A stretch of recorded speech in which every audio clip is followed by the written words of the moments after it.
আমি যখন ৩০০ ফিটের এই রোডটা দিয়ে বের হচ্ছিলাম তখন দেখলাম যে এখানে একজন বাইকারের কিন্তু অলরেডি একটা বাইক নিয়ে নিচ থেকে উপরে যাচ্ছে। আপনারা যদি দেখেন হাতের বাম দিক থেকে ওই বাইকারটা উঠে গেছে। আমি একটা সময় ভাইটাকে জিজ্ঞেস করলাম যে ভাই কি হলো? ভাই বলল যে আসলে আমার ইঞ্জিন সিজ হয়ে গেছে, ইঞ্জিন চলে না। তো যেটা হচ্ছে এই ইউটার্নের মধ্যে আপনি এই ইঞ্জিনটা সিজ হয়ে গেছে। পরে আমি বললাম ঠিক আছে ভাই, আপনি সামনের দিকে আগান, আমি আপনাকে পিছন থেকে ঠেলতেছি। যদিও এটা অনেক কষ্টদায়ক ব্যাপার, যদিও কিছু করার নাই। একজনের যদি আমার একটু কষ্ট হলো, যদি একজনের হেল্প হয় তাহলে এটাই আজকে করব। হ্যালো এভরিওয়ান, আসসালামু আলাইকুম, welcome to my YouTube channel. আশা করি সবাই ভালো আছেন, আমিও আলহামদুলিল্লাহ ভালো আছি। তো আজকে অনেকদিন পর আবার ৩০০ ফিটের নিচে, যেটা হচ্ছে আপনার পূর্বাচল নিলাম মার্কেটের অপোজিট পাশে, এখানে একটু চাটা খেয়ে তারপর হচ্ছে বের হইলাম। আর প্রচুর রোদ এবং প্রচুর গরম, এবং অনেকদিন হয়েছে আসলে ইউটিউবে তেমন একটা ব্লগ টক দেওয়া হয় না এবং ভিডিও দেওয়া হয় না, কারণ একটু ব্যস্ত, যার কারণে দেওয়া হয় না। আর এমনিতেই হচ্ছে মোবাইলে ভিডিও, তারপর হচ্ছে এডিটিং করা, রেকর্ডিং করা, তারপর হচ্ছে ভয়েস কিভাবে আসে না আসে, তো সেটাই আজকের এই ভিডিওতে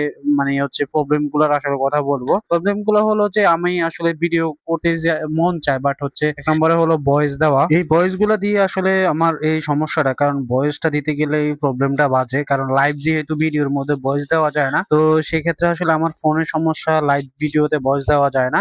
আপনাকে হচ্ছে ভিডিওটা করে তারপর হচ্ছে ভয়েসটা দিতে হবে। তো এই কারণে হচ্ছে আসলে আমি পিছিয়ে পড়ে যাইতেছি, কারণ আমি মনিটাইজেশন পাওয়ার আগে দিয়ে আমি যেই পরিমাণে প্রতি সপ্তাহে আমি 5টা ভিডিও আপলোড করতাম, এখন প্রত্যেক মাসে আমার একটা ভিডিও আমি আপলোড করতে পারি না, কারণ সেই ঈদের আগে আমি ভিডিও আপলোড করছি, এখন পর্যন্ত কোনো ভিডিও আমি আপলোড করতে পারি নাই। তো আজকের এই ভিডিওটা আসলাম অনেক, আসলে অনেক সময় থাইকেও আসলে আমি সময় বের করেও কিন্তু আমি আসলে এই ভোগান্তির কারণে আমি আজকের এই অবস্থা। যদিও সামনে ফোন কেনার চিন্তা ভাবনা আছে, তারপরও দেখি, যদি সামনে ফোন কিনতে পারে হয়তো রেগুলারই হচ্ছে আপনারা ভালো ভিডিও টিডিও পাবেন আশা করা যায়। তো ৩০০ ফিট রোডে ইউটার্ন দিয়ে আসলে ঘুরতে ঘুরতে অনেকক্ষণ ঘুরে পরে চিন্তা করলাম না এখানে আর দাঁড়ায় থেকে লাভ নাই, বাসার দিকে চলে যাই। তো আমি ৩০০ ফিট থেকে আসলাম, এখন যাবো হচ্ছে কোল বিশ্ব রোডের দিকে।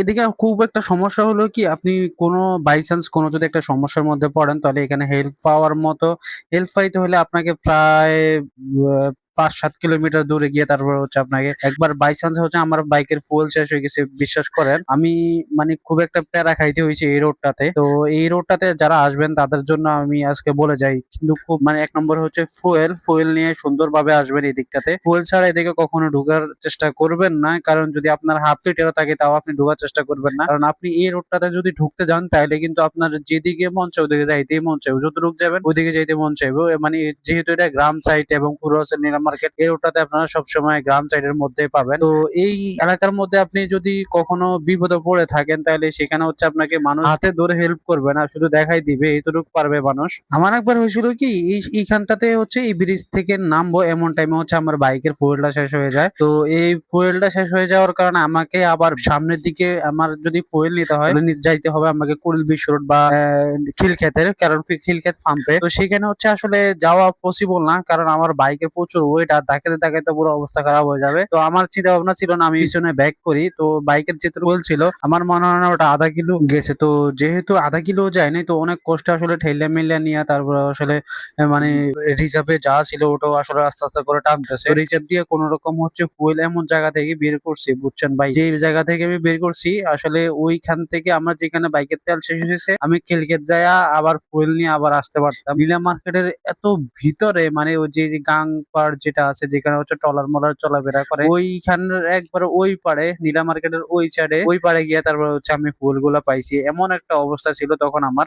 যাই হোক, এখন যেটা গেছে গেছে, আমি আপনাদেরকে আগেই বললাম, এখনো বলতেছি, জাস্ট হচ্ছে আমি আপনাদেরকে সাজেস্ট করলাম। তো আপনারা এই অনুসারে আসলে চলাফেরা করলে আসলে কোনো সমস্যা হবে না এই রোডটাতে, আশা করা যায়, কারণ আমার এই রোডটাতে অনেক অভিজ্ঞতা আছে। ওই যে হাতের বাম দিকে দেখছেন একজন বাইকার বাইক নিয়ে হাঁটতেছে, তো এইখানে কিন্তু হয়েছে কি, আমি চাইলে এই বাইকটাকে রেখে তারপরে চলে যাইতাম, পিছনে আমার আরো কয়েকটা বাইক আছে। তো আমি ওনাকে হচ্ছে হেল্প করার কারণ হলো যে এখান থেকে খিলক্ষেত বা কুল বিশ্ব রোড হচ্ছে প্রায় 5 থেকে 7 কিলো। উনি যদি এই বাইকটা যদি এইভাবে ঠেলে ঠেলে নিয়ে যায়, আমার মনে হয় না কেউ ওনাকে হেল্প করবে। অলরেডি শেষ, আমি যে ইউটার্নটা পার হয়ে আইছি, এর আগের ইউটার্ন থেকে উনি হাইটে হাইটে আসতেছে, এমনটাই আসলে বোঝা গেল, কারণ আমি ওই সামনে থেকে দেখলাম যে উনি হাইটে হাইটে আসতেছে। এখানে কিন্তু অনেকগুলো বাইক কিন্তু এদিক দিয়ে যাওয়া আসা করতেছে, একবারও কেউ একটু ওনাকে জিজ্ঞেস করো না যে ভাই কি সমস্যা, কোনো হেল্প লাগবে নাকি।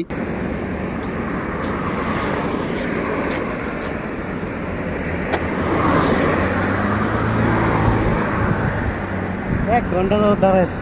কই এই নি চলেন।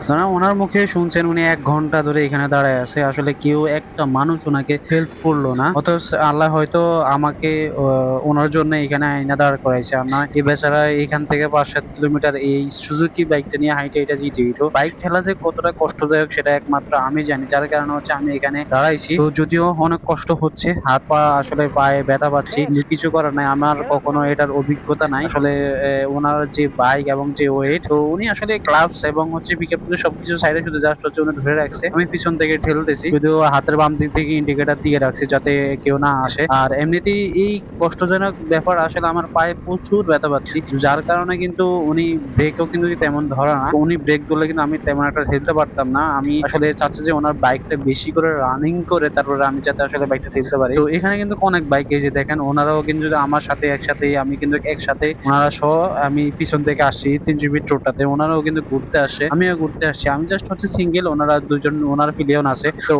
উনি চাইলে কিন্তু এই মানুষটাকে হেল্প করতে পারতো। এবং অনেকগুলো বাস, অনেকগুলো ট্রাক, আসলে এই শহরে ব্যস্ত নগরীতে আসলে কেউ কারোর জন্য ১ মিনিট কারোর জন্য কেউ কারোর জন্য দাঁড়ায় থাকে না। তো উনি একজন বাইকার, আমিও একজন বাইকার। একদিন না একদিন হয়তো আমিও কোনো না কোনো এক জায়গায় বিপদে পড়বো।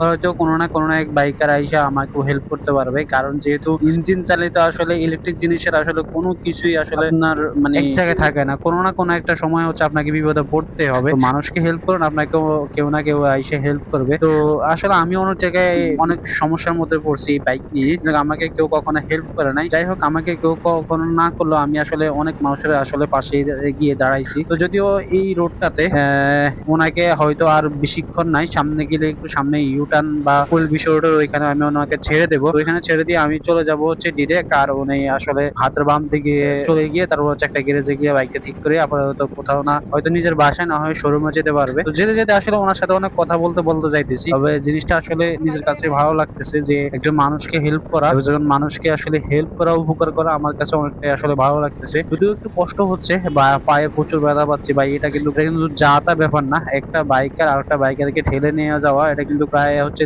২-৩ কিলোমিটার প্রায় রাস্তা। এটা কিন্তু আপনার যা তা ব্যাপার না, অনেকগুলো রাস্তা কিন্তু এখানে আছে। তো যদিও এখান থেকে আমি ওনাকে, আমার ফুয়েলও তেমন নাই, আমি আসলে চাইলে টান দিয়ে চলে যাইতে পারতাম। কারণ আমারও ফুয়েল এখানে হচ্ছে ১ দাগ আছে। তো যদি ১ দাগ থাকে তাহলে আমাকেও যাইতে হবে খিলক্ষেত পাম্পে, তাইলে আমাকেও কেউ না কেউ আসে আবার ঠেলতে হবে। তো এটা আসলে আমি চাই না। আর অনেকদিন পর আসলে ইউটিউবে ভিডিও দিয়ে আসলাম। তো কারণ কারো না কাউকে এখন হেল্প করতে আইসা, তারপর হচ্ছে নিজের জন্য ভিডিও বানাতে আইসা এখন একজন মানুষকে হচ্ছে হেল্প করতে হয়। তো এটাই আসলে আমাদের মন মানসিকতা। আসলে আল্লাহ যেন সারা জীবন এরকম ভাবে রাখে। তো আসলে এমন কিছুই হওয়ার ছিল না। তো আজ পর্যন্ত এতটুকুই। সবাই ভালো থাকবেন, সুস্থ থাকবেন। আল্লাহ হাফিজ, আসসালামু আলাইকুম। আমরা যত সহি সালামতে বাসায় গিয়ে পৌঁছাতে পারি, এই ভাইটাও যাতে খুব তাড়াতাড়ি ওনার বাইকটা গিয়ে নিয়ে পৌঁছাতে পারে। তো যারা এখনো চ্যানেলটা সাবস্ক্রাইব করে না তারা প্লিজ চ্যানেলটা সাবস্ক্রাইব করে দেবেন। আল্লাহ হাফিজ, আসসালামু আলাইকুম।